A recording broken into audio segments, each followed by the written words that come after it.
Recording. Okay, so tonight we're going to talk about inviting without being icky.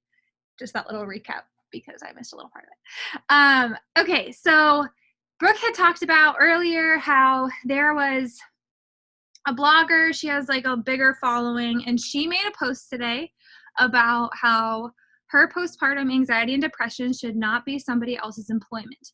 Meaning she's been getting a lot of messages, cold messages from people inviting her to this or that product to help with her depression and kind of like using her anxiety and depression against her to get a sale.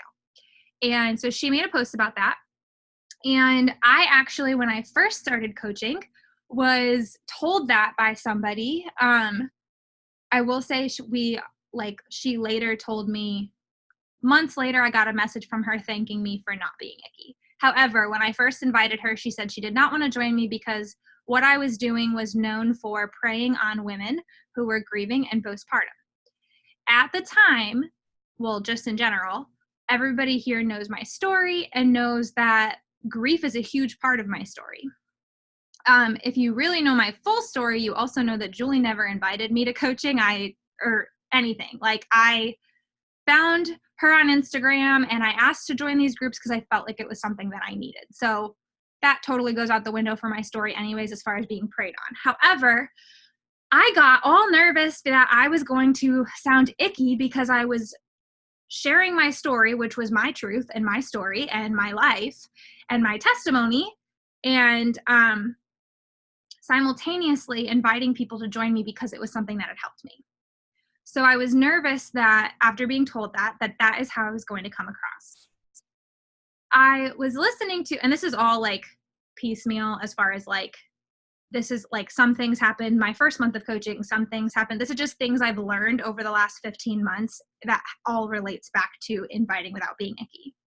I was listening to a Rachel Hollis podcast, and I think she was interviewing someone. I am not sure that this is a Rachel Hollis quote, but it might be.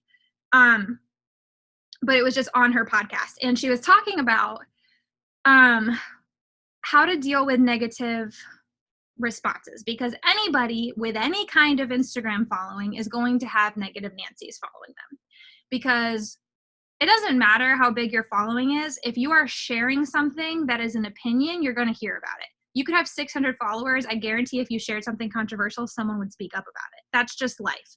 Go look on Facebook. People do this on their Facebook feeds all the time, particularly if they're like 50 years old. So basically,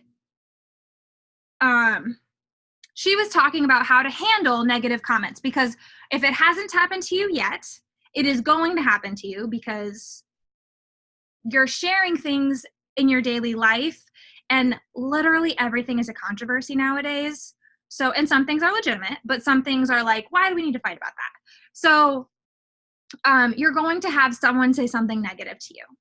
And basically in this podcast, the woman who was speaking was like, they're out of context. Like, if they are responding to me, unless it is literally like my aunt or my mom or my sister or my brother or my husband or my best friend, like someone who knows me in everyday life, who knows my heart and knows my hopes and my dreams and my goals and the way I talk to people and the way I treat others and the way I love well and the way that I am loved well. They need to know all of that context about my life before I can hear something negative that they have to say to me. And that doesn't mean that we shouldn't listen to criticism. We should at least, but sometimes you need to take it with a grain of salt until it's from someone who truly knows you. Does that make sense? Or maybe take it to someone who does truly know you. Say, this is something that was said to me. Can you please be honest with me? Is this something that you've seen in my heart or in my actions, in my words? And that way they can speak that truth into you and bring it to someone who will be honest. I know anytime I receive a negative comment, I bring it to my husband, because my husband is not afraid to tell me how it is. So if someone says something negative to me and he thinks it's true, he's going to tell me. And most of the time, he's like, no, that was just something out of context, has nothing to do with you. So if they are saying something negative to you and they do not know you, their opinion of the way you are speaking is out of context. Particularly if it's someone who just started following along with you and has never seen any of your other posts and suddenly is picking apart one thing you posted. That is out of context. of everything you've ever shared and your heart. So yes, God bless Alex. So I really want to speak that to you more than anything about strategy tonight. I want you to understand that, yes, we need to hold ourselves to a higher standard. We need to be careful in how we word things. We need to be gentle with our words. We need to be loving with the way we say things. That doesn't mean you can't share your opinion. It's your page. People are following you. So, like, you don't want to share the general public's opinion. And everybody is different, right? With their comfort level. Like, there are certain topics I, at this point, don't touch, and I probably won't, because I don't think that it's conducive to a healthy conversation with someone who would disagree with me. And I don't think it's necessary for someone who does agree with me. And so I don't talk about them. However, you're allowed to share your opinions on things. You're allowed to share. I shared that I gave my kid medicine, and there are people who strongly disagree with that, and that's okay.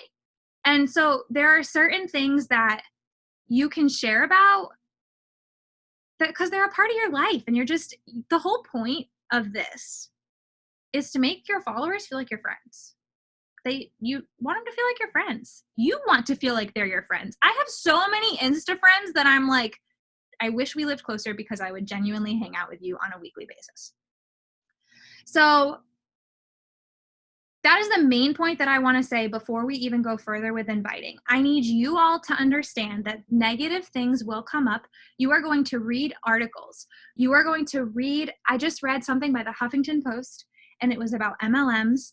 And a lot of the things that they were saying in that post was true. It is what our company asks us to do. And so I had to really process through that article and say, is this what I'm doing? I don't know what top 10 coaches are doing. I don't know what top 50 coaches, top 200 coaches are doing. I don't know who one of the random 400,000 coaches who barely ever does anything with the business is doing. I only know what I'm doing and what my team is doing. And what our team is doing, what Julie's team is doing. And that is why I signed up with Julie. That is why I preach constantly that who you sign up with is very important, because you need to be on the same page about your theology of coaching. So there are, just like there are doctors out there who are bad doctors, that doesn't mean that you don't go to the doctor. Just because there are bad nurses out there doesn't mean that every nurse is bad. Just because there are teachers out there who maybe are a little bit whatever doesn't mean that there aren't great and amazing teachers. So in the same token, there are going to be people with opinions about people who do MLMs and MLMs, because that's the world we live in. But that doesn't mean that every MLM is bad, or that every Liz, you're distracting me, or that every person who does MLMs is bad. So I need you all to keep that in mind, because I feel like I strongly believe that God has called me to coaching at this point in my life. I don't know if he'll always call me to it, but at this point in my life, I believe that this is what God has called me to do. I believe he has called me to share my story on social media, and I believe that he is using it and using other people's conversations with me. Like, I am learning and growing so much from people responding to the things that I share. I firmly believe that. So I need you to believe that, if that is the case for you. And I guess at the end of the day, oh, okay. Sorry, baby monitor. At the end of the day, sorry guys, I have really bad ADD and this is not helping. Okay. I guess I should look at it. Doing this business is only going to work if you believe in it, if you believe in the products we use, if you believe in the programs we use, and if you believe in our accountability groups. And you don't have to believe in every product. Like, I'm not saying you have to be like, yes, I love creatine. Like, you don't like creatine, you don't like creatine. But you have to believe that the quality of what we're selling is worthwhile for the money it's being sold for. And you have to believe that the programs work. You have to believe that Beachbody is selling a well-rounded, wholesome package that helps with nutrition and vitamins and workouts, because they are all important. And there is no quick fix in Beachbody. They have never, ever portrayed it to be a quick fix. Literally, they just came out with a program called The Work. Like, they preach that you have to do the work to get the results. So you have to believe that. And if you've used the products long enough, then you need to believe that from your own like personal story. Like, you have to have done it. So you can't not believe it because it didn't work for you. Like, did you put in the work? Did you follow a nutrition program? Did you follow a workout program? Did you try the shakes genuinely? Did you try whatever genuinely? So it is very important that that is why we preach being a product of the product. I have heard multiple stories of coaches who have quit and then gone around and told people that being a product of the product is just a scam to get more money from you. No. Being a product of the product is because how can you sell something that you don't know how it works? How can you sell something that you don't believe in? If you're not using it for yourself, what are you doing telling people to do it themselves? So the first and foremost thing that we need to do as coaches is being a product of the product. And that means following a workout program. That means following a nutrition plan. That means using the products of some sort. You don't have to use all of them, but find one or two that you really love and stick to that.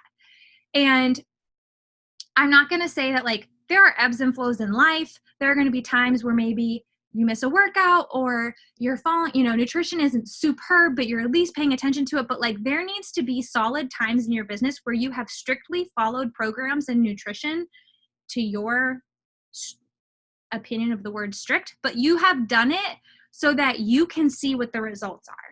I have followed containers to a T for an extended period of time in my business, and I know exactly what they did for my body. I wasn't nursing at that point in time. So there are going to be times in your life where like you can't do everything. Heck, I was on bed rest for a few weeks. I obviously couldn't work out. I shared like nothing else about nutrition those 3 weeks. And I shared previous sample moves from previous things. You have to be sharing. Okay, I'm getting ahead of myself. You have to be a product of the product. That's number one. So if you have not done that, you can't tell me this doesn't work. 2, you have to share about it because you need to build your credibility. If you're doing your workouts and doing your nutrition and you're not telling anybody about it and then you're sending them a message, well, of course it looks kind of scummy. That's just how it is. People have no idea what you're doing behind the scenes. And when it comes down to it, we live in a world where everybody is skeptical. That is just the nature of our world for probably good reasons. Or society, I should say. So we need to be sharing about the things that we're doing and how they've worked for us and why they've worked for us and the different ways that they have worked for us physically, mentally, emotionally. It's also why Beachbody is a huge preacher of non-scale victories. That's not just a fun word. It's because they want you to show, okay, yes, weight loss, because there are people with excellent weight loss stories. There are people with excellent weight gain stories. So, but take the scale aside, how do you feel? Because whether you've lost weight or gained weight or maintained your weight, if you're doing what we sell, which is workouts, eating well, fueling your body well, then you should feel different. So you should feel more energetic. You should feel probably a little bit more joyful because you've got all those endorphins going through after your workouts. Your clothes should feel better. You should emotionally feel healthier. That's not to say that you're not going to go through dark times in your life. Workouts and nutrition are not like this magic pill. However, they do make those hard times a little bit easier because your body is in the right place and your mind is in the right place. So I think that we so often get so scared, and I'm with you because I never want anybody to think poorly of me or think that I am doing this for a poor reason. That is my ultimate fear, and it always has been. I've never wanted to come across in the wrong way. I guarantee you in the last 15 months, there have been conversations and posts and things I've shared that it's come off in the wrong way to someone. I guarantee you I've offended someone. I guarantee you people have unfollowed me because of something I said offended them. Because I'm human. I'm not perfect. But I'm doing my very best to follow the programs that I'm selling to show that I'm not doing this just to sell it to you. I'm doing it with you because I believe in it. And this is why I believe in it. And same goes for coaching. So you have to believe that like there's a reason why you're coaching. And it can be for multiple different reasons, right? You could literally be coaching for the discount and then like throwing a couple people on your legs to just kind of like make an income if you can't. Like there's nothing wrong with that. If you're like literally like, I'm down for the 25% and sometimes I'm going to sign some people up, no worries. If you're like, I really just want to do this part-time, I really love the community, I'm going to be on the team calls and I'm going to sell some bundles every once in a while, that's great too. If you're like, I really want to hustle and build this because I have bigger dreams, that is fantastic. But you have to know why you're doing what you're doing and then work accordingly to reach those goals. And if it is something that you really believe is life-giving to you, share that with people. Tell them why. Tell them about the community. Tell them about the accountability. You guys, I would not be working out every day postpartum in general if I wasn't a coach. Like when it comes down to it, I straight up tell people that all the time. They're like, okay, it's great for you that you do it because you're a coach, but I can't because of X, Y, or Z. And I'm like, then coach with me. Like if nothing else, if you put yourself and your health first because you're a coach, that's amazing. So like, I don't just say that to like, okay, then coach with me because we can be accountable together. I say it because I believe it. I worked out tonight right before I came onto this call, and I guarantee you I would not have done that if I wasn't a coach. Do you think that my body is hurting because I worked out? I mean, yeah, but like in a good way. There's a million things I can say that like I wouldn't be doing. I would be binging Netflix while my kid naps, straight up. I'm not saying that there's nothing wrong with that, like sometimes, like hear me when I say everything is okay in moderation. So if I ever like say something negative, it's not like I'm like, you can never do that. I mean, I would every day be sitting down and watching 2 hours of episodes if he slept for 2 hours or sleeping for 2 hours. Instead, I'm talking to people and I'm working on my business or I'm working out or I'm meal prepping. I'm doing things that are productive because I know that's what I have to do to build an income and to build my team and to love on the people that I've already brought onto my team. So for me, have there been times in the last 8 months where I've considered quitting coaching? Duh. Everybody considers quitting coaching, you guys. Like literally everybody, top coaches, I guarantee you are like, should I do this? I think I probably suck at this though. Everybody feels that way sometimes. I promise you, I have talked to coaches who are in the top 50 who are like, dude, I wanted to quit yesterday. So I'm telling you right now, nobody ever feels like $1,000,000. No one ever feels like they're rocking this. But I need you all to come back to why you're doing this and break it down what it would look like if you weren't. And if you think, heck, it'd be great if I wasn't, then that's the conversation we truly need to have.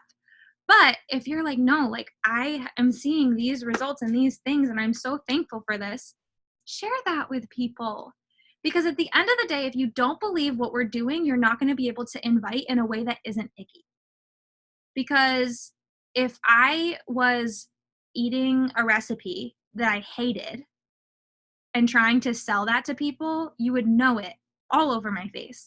Because I'd just be like, here's the recipe, it's okay. When you love something, you're like, oh my gosh, this is life-changing. You have to try this. It's phenomenal.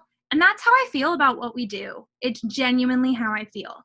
And to be honest, like there are some people who like maybe this isn't for them because they do love a gym environment or they love classes. And like I am never out to take someone away from what they're currently doing. But if there is somebody out there who's like, I never work out, like period, like there is no like, but I do, like they just don't. I'm like, try this. It's easy. You're in your living room. You don't have to go anywhere. Like you don't even have to wear shoes if you don't want to, but you probably should. But I never do. But like, it's amazing. And honestly, it's so cheap compared to a gym membership. So I guess like I could talk a million ways about scripts, but if you don't believe in what we're doing, I know, matching socks. I wore matching socks yesterday. If you don't believe in what we're doing, it's not going to work for you. If you haven't done what we're doing, people are going to know. People are very good at picking up what's going on. So if you're preaching that like you get tons of energy from, you know, doing workouts and feeling yourself well, and you're literally like dead to the world all the time, unless you have an infant or something, then they're going to know. You can't preach that you're going to feel better if you don't feel better. So I guess, like I said, like if one-on-one you want to talk to me about scripts, we have plenty of scripts. If you go to the Live Free team page, there are scripts. I strongly suggest before you send a script, and so does every other coach on Live Free, you look at it, you make it your own, you make it sound like it's not a script. That is simply a guide to help you condense what we have to say, because I know like it's really easy to word vomit. And like you could be the most genuine person in the world and still word vomit all over someone and they'd be like, whoa. And that's just, so the scripts are really just there to like break it down. Like here's a simple way to explain what we do and not scare someone away. They're not meant to be like icky cold messing scripts. They're just meant to be like I said, a guide, and then you kind of turn it into your own thing so that like you're not word vomiting all over people and making them be like, I have no idea what you're talking about. Because I've literally had people say that to me before, like, I don't know what you're talking about, bye. Like they're like just too overwhelmed. So those scripts are there as a guide to like help you word it correctly, but it's not meant to be like a script in the sense of like everything is scripted and you have to talk to people like this and we're a really icky company. So that's just like a clarification on scripts. There are, and if you go in the file section in Live Free, they're in there. And if you ever want to like talk, like if you ever write one up, like I've had people do this before, like if you type one up and you're like, can you just look this over and make sure I worded this correctly? I actually love playing with words. It's like one of my favorite things to do. So send it to me and I will happily like look it over and tweak it and just like tell you if there's anything that you should change. So so I preached on all of that. Let me also talk about the difference between cold messaging, lukewarm, and warm market. When people talk about cold messaging, they are referring to somebody who goes to a list of people, whoever they are, they don't follow them, they don't engage with them, they don't try to have a relationship with the person, and they send them a message and say, hey girl, I love your feed. Have you ever thought about doing what I do as a coach? And there are plenty of people out there who do it, and that is icky. And that is preying, because you're not trying to get to know the person. You could care less about what's actually on their page, and you just looked them up on a hashtag, and maybe their hashtag was postpartum depression, and then you messaged them. Scummy. So there are people out there who are doing things like that because they think, I'm postpartum, they could relate to me, and maybe they don't even mean to do it, but they're thinking, I'm postpartum, they could relate to me, and they never talk to them. And then they go ahead and send them that message. Ooh, wait, I didn't mean to hit that. I'm not upgrading. Sorry, guys, I love you, but we ain't there yet. Okay, so my dog is whining at me.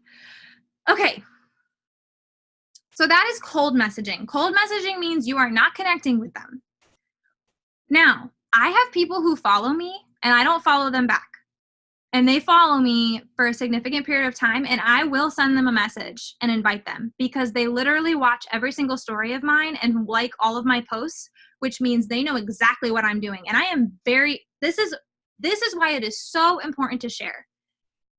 You can say a lot of things about me, but if you go to my Instagram page, you know exactly what I'm doing, exactly why I'm doing it, and exactly what I'm going to do to you, and that's invite you. I am very clear in all of my posts that I will reach out to you if you like that post. And so maybe not all of them, but there have been several posts where I'm like, dude, if I message you, this is why, because I believe in what I'm doing. So I am extreme, and I'm not saying you have to do that on your page. I'm just saying I am very, very clear. This is what I'm doing. This is what I'm about. And this is who I am. My Instagram page is very defined. It didn't happen overnight. It has taken me a very long time to get there. But I do believe and feel very confident that my Instagram feed is extremely defined at this point in my career business. So when someone comes to my page, if they're following me and they're liking my posts, I have no shame in inviting them after a little while without talking to them. And that's because they know what I'm doing. So at that point, starting a conversation with them sometimes is even ickier than just being like, hey, do you want to join us? Because it's like, you know what I'm doing. You're still here for it. So I'm just going to ask you. I never, ever send messages to people who aren't following me back. If they do not follow me, I do not send them a message. If they don't know who I'm about and they don't care who I'm about or what I'm about, I do not send them a message. That is cold messaging. So like anybody who's like read a post or heard something about cold messaging being icky, that is what it is. And it can be icky because that person doesn't know you. So they don't know your heart. They don't know, even if you don't mean it to be, they don't know you. So they don't know why you're doing what you're doing. Not to say you can't message someone and be like, hey, like I genuinely love X, Y, or Z. Where'd you get it? Or like, there's nothing wrong with sending those messages. I'm talking about to try and connect with the person. I'm talking about literally shooting somebody that you never know. They've never looked at your page and being like, hey, you want to join me? Because they're like, no, I don't. So that is cold messaging. Lukewarm is what I just described, where if someone's following you and maybe you've talked like once or twice, but like I send a message to all my new followers. So they've all heard from me at least once. And the message isn't an invite. It's literally just like, hey, I'm Callie. This is what my feed is all about. I hope that like we get to know each other better. And so anybody who follows me is aware of like the purpose of my page and that I would like to get to know them. If we haven't engaged past that, but they're following me, I do still send an invite. And so that is like the difference between like cold messaging and lukewarm. Warm market would be someone that you actively have a relationship with, even if like there are specific people that I can think of on my Instagram that I've never ever met in my life, but we've literally been engaging with each other and talking to each other for like 8 months, and I feel like they're a friend, and that would be a warm market. And so would like somebody from camp or somebody from church or something, that would also be a warm. So someone that you know in your personal life who knows you from outside of coaching, or someone that you would say you genuinely have a relationship with, like you probably know their kids' names and you know how many kids they have. If they have a dog, you know what they do for work, because that's how like engaged you are with them. It's not possible to be that engaged with everybody on Instagram, but there are like those few special people that you really connect with and become literally like Instagram friends with. So those would be considered warm market too. So that would be the definitions between cold, lukewarm, and warm when it comes to inviting. I never recommend cold inviting. I do lukewarm invite. And like I mentioned, like that's just because I know that I'm sharing. So if you're not sharing what you're doing and your heart behind it and why you do it, then if you send someone who's following you a message, they're going to be like, dude, I just liked your picture because you have a cute kid. Like, why are you inviting me to this? Does that make sense? So like that is why we tell you to intentionally post things that have a message that explain your heart behind why you do what you do. So to sum it all back up, the key to not being icky when you're inviting is 1, believing in what we do, 2, doing what we do, being a product of the product, 3, sharing about what we do and your heart behind it so that everybody knows.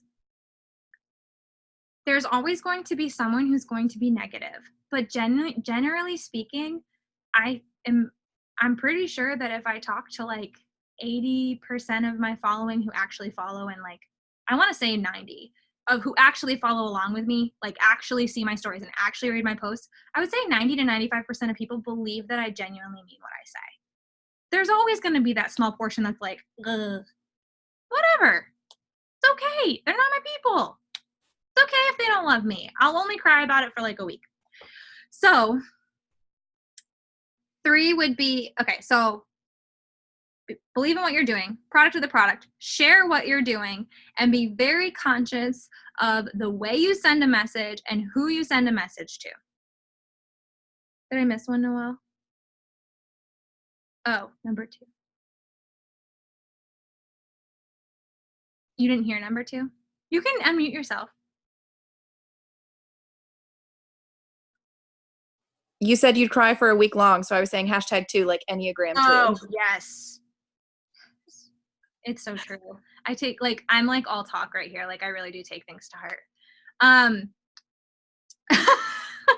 okay, so that is like the key to not being icky. And like I said, like if we want to talk scripts, we can do that. There are plenty, like make sure you look at the scripts that are already there because this is a topic that is literally like everybody wants to know how to do it. So there's plenty of like calls and documents in our team page and on YouTube about that. But that is my heart behind the business and my perspective of how to share without being icky, how to invite without being icky, and honestly, how to kind of like heart check and gut check yourself when you're feeling those feelings of like, oh my gosh, they said no to me. I think they think and I'm not mocking anyone because I've thought these thoughts. I'm, they think I'm taking advantage of them or just like using my story against them, or like they think that I'm being icky. And when you have those thoughts, know that talk to somebody who you really trust to tell you the truth, of ask them if that's true. Let them read the conversation or read the post and ask them if that's true. And most likely the answer is that is just a negative thought, an attack from the enemy, lie in your head and your heart, whatever you want to call it. That is not something you need to listen to. And you need to know that there's always going to be people out there that have feelings about whatever. But if you're doing all of those things that I shared about, you're in good shape. And we are about to get kicked off this call. I know it's stressing me out too. Put any comments and questions you have in the box and I will address them in a live video. But I love you all. That is my team call. Have a good night, guys. Bye.